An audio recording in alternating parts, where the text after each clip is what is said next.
حضرت سیدنا خواجہ صاحب مدینہ منورہ پہنچے. حضور کی بارگاہ میں اولاد بھی ہے, حضور کی بارگاہ میں پہنچے. حضور نے فرمایا میں تمہیں معین الدین کا لقب دیتا ہوں, ہندوستان جا کر میرے دین کی تبلیغ کرو. ہندوستان جاؤ, وہاں جا کر میرا دین پھیلاؤ. معین الدین کا لقب سرکار کی بارگاہ سے ملا ہے. صرف حسن نام لیں کوئی نہیں پہچانتا, خواجہ معین الدین کہیں سب پہچانتے ہیں. وہاں سے آئے, آپ کی ملاقات غوث پاک سے بھی ہوئی. پھر وہاں آئے تو کیا لاہور پہنچے, داتا دربار پر چلا کیا. حضرت داتا گنج بخش حجویری کے مزار پر چلا کیا. چلا کا مطلب 40 دن وہاں بیٹھے, اور جب اٹھے تو کیا کہا, گنج بخش فیض عالم مظہر نور خدا ناقصارا پیر کامل کاملارا رہنما. گنج بخش خزانہ بخشنے والے, فیض عالم عالم کو فائدہ پہنچانے والے, مظہر نور خدا یہ اللہ کے نور کے مظہر ہیں. ناقص جو لوگ کچے ہیں ان کے لیے یہ پیر ہیں, کامل پیر, اور جو کامل ہیں ان کے لیے رہنما ہیں. خواجہ صاحب کا سلسلہ چشتی کہلاتا ہے نا, اور داتا صاحب جنیدی سلسلہ جو بعد میں قادریوں میں شامل ہوا. کوئی فرق نہیں, کوئی فرق. اونچی گئے آج ہوتی ہے نقش بندی افضل ہیں یا قادری, چشتی یا سور وردی, سب ایک ہے. سب میں میرے نبی کا نور ہے.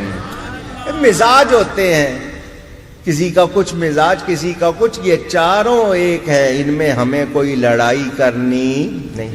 خواجہ صاحب نے بیٹھ کے بتا دیا, میں بیٹھا ہوں ان کے دربار پہ, چشتی ہو کے بیٹھا ہوں, کیا مطلب, یہ سب ایک ہی ہیں. حضرت سیدنا خواجہ غریب نواز رضی اللہ تعالی عنہ وہاں سے چلے راجپوتانہ, راجستان, راجا ستان ملا کے راجستان کہتے ہیں. ستان جگہ کو کہتے ہیں راجوں کی جگہ.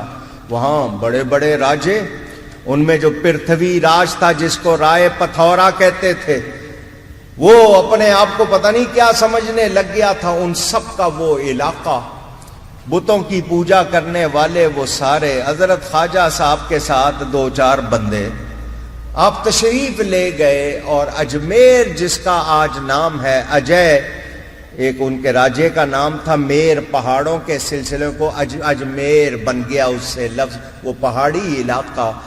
حضرت خواجہ صاحب وہاں تشریف لے گئے. ایک جگہ میدان میں جا کے آپ نے پڑاؤ ڈال دیا. وہ راجہ جو تھا اس کے اونٹ چرانے کے لیے لوگ گئے تھے. جب واپس آئے تو انہوں نے دیکھا کہ کچھ لوگ بیٹھے ہیں. کون ہو تم لوگ؟ جی مسلمان ہیں. یہاں کیوں بیٹھ گئے ہو؟ یہ تو راجہ کے اونٹوں کے بیٹھنے کی جگہ ہے. فرمایا اتنی بہت سی جگہ خالی پڑی ہے, اونٹوں کو وہاں بٹھا دو. انہوں نے کہا تم بحث کرتے ہو, راجہ کے اونٹ یہیں بیٹھیں گے. حضرت صاحب نے ساتھیوں سے فرمایا ہٹ جاؤ, پھر راجہ کے اونٹ ہی بیٹھیں گے. انہوں نے اپنے اونٹ بٹھا دیے. حضرت تھوڑا فاصلے پہ ہو گئے. اگلی صبح وہ اونٹوں کو اٹھا رہے ہیں تو اونٹ اٹھتے کیونکہ اللہ والے کی زبان سے نکلا اب اونٹ ہی بیٹھیں گے. تو وہ اونٹ بیٹھے رہے, اٹھ نہیں رہے. بڑی کوشش کی ہے, مار دھاڑ کی ہے, اونٹ نہیں اٹھ رہے. اور کسی نے کہا, ان کو اٹھایا تھا نا فقیروں کو, ان کی بد دعا لگ گئی ہے اس لیے اونٹ نہیں اٹھ رہے. وہ دوڑے ہوئے آئے, حضرت ہمارے اونٹ نہیں اٹھ رہے. فرمایا تم نے ہی تو کہا تھا یہاں اونٹ بیٹھتے ہو. تو ہم نے کہا وہی بیٹھے. تو تم نے ہی تو کہا تھا. ان کا جی لے جانا ہے ان کو, آپ اس طرح تو نہ کرو مخلوق کے ساتھ. فرمایا وہ ان سے کہو اٹھ جائے. آپ نے ادھر کہا, وہ سارے اٹھ کے کھڑے ہو گئے. اللہ فرماتا ہے ان کی زبان میں بن جاتا ہوں. جو میرے پیارے ہوتے ہیں ان کی زبان میں بن جاتا ہوں.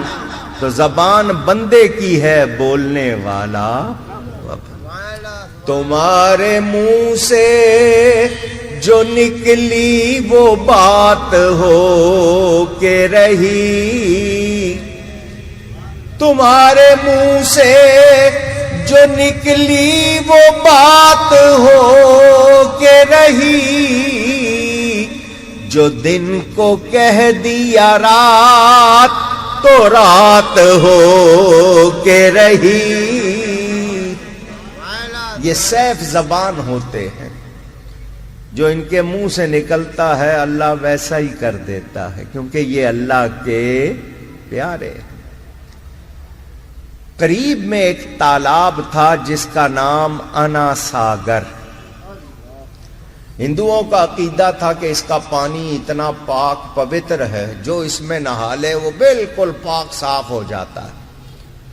تو یہ وہاں وضو بھی کرتے تھے، وہاں سے پانی بھی لاتے تھے۔ انہوں نے کہا اوہو، یہ تو ہمارے پوتر پانی کو بھرشٹ کر رہے ہیں، پلید کر رہے ہیں۔ انہوں نے کہا آپ کو اجازت نہیں ہے اس کا پانی لینے کی۔ فرمایا یہاں کوئی بورڈ تو نہیں لگایا ہوا تم نے کہ اس کا پانی کوئی نہیں لے سکتا، سب لے رہے ہیں۔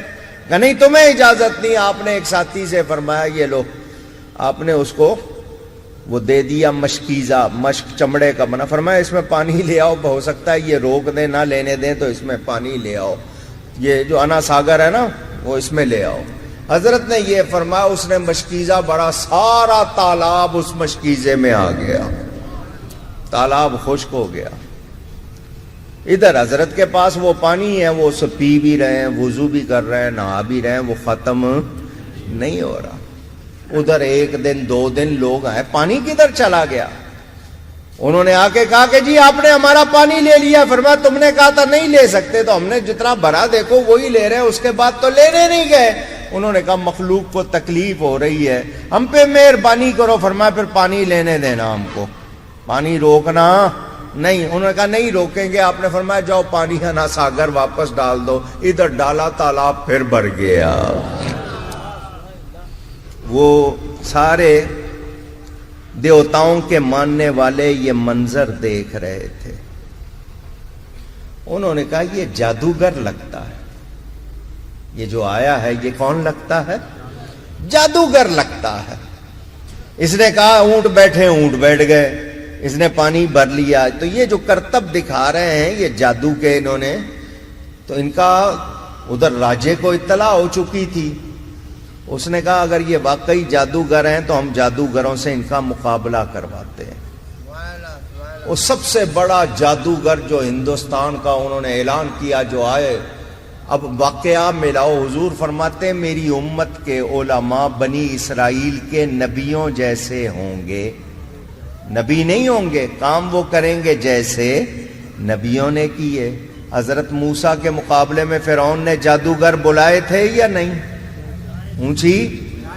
اب دیکھیں حضرت خواجہ صاحب کے مقابلے پہ بھی جادوگر آ رہے ہیں، وہ آگے جادوگر۔ اعلان ہو گیا، دنیا جمع ہو گئی۔ حضرت نے اپنے مریدوں کے گرد اپنی لاٹھی سے دائرہ بنا دیا۔ فرمایا اس میں رہنا، اس سے باہر نہیں نکلنا۔ ادھر اس کو کہا ہاں بھئی جادوگر تو اپنے کرتب دکھا لے جو دکھانے۔ اس نے اپنے شروع کر دیے، لوگوں کی نگاہوں پر جادو کر کے کرتب دکھاتا رہا۔ جو بھی چیز پھینکتا حضرت کی طرف وہ اس دائرے کے اندر نہیں آتی۔ وہ جادوگر تھا، سمجھ رہا تھا کہ میں جو کر رہا ہوں وہ جادو ہے۔ یہ کون سا توڑ ہے کہ اس کے اندر چیز نہیں جاتی۔ وہ ایک کھال پر بیٹھا ہوا تھا، اس نے اس کھال پر اڑنا شروع کر دیا، اونچا ہو گیا، لوگوں کے سامنے اونچا۔ حضرت کے پاس چپل رکھی تھی، کھڑاؤں جو لکڑی کی چپل ہوتی ہے، حضرت نے یوں اچھالی۔ لکڑی اڑتی ہے اونچی، مگر اللہ والے کے ہاتھ سے نکلے تو اڑتی ہے۔ آپ نے وہ کھڑاؤں اس طرح پھینکی، وہ اس کے سر پر پہنچ کے طبلہ بجانے لگے۔ اس کے سر کو بنا لیا طبلہ اور اس پہ بجنے لگی۔ اس کو وہ کھڑاؤں نیچے لے آئی، زمین پہ لے آئی۔ اس کا وہ جادو بھی بیکار۔ اس نے سمجھ لیا میں نے جو کیا تھا جادو ہے، جو اس نے کیا وہ جادو نہیں۔ وہ پہچان گیا، وہ مسلمان ہو گیا، کیونکہ اس کو فرق سمجھ میں آ گیا، اس راجپوتانے میں حضرت نے اسلام پھیلایا. حضرت نے اور ہندوستان میں، پاکستان میں رہنے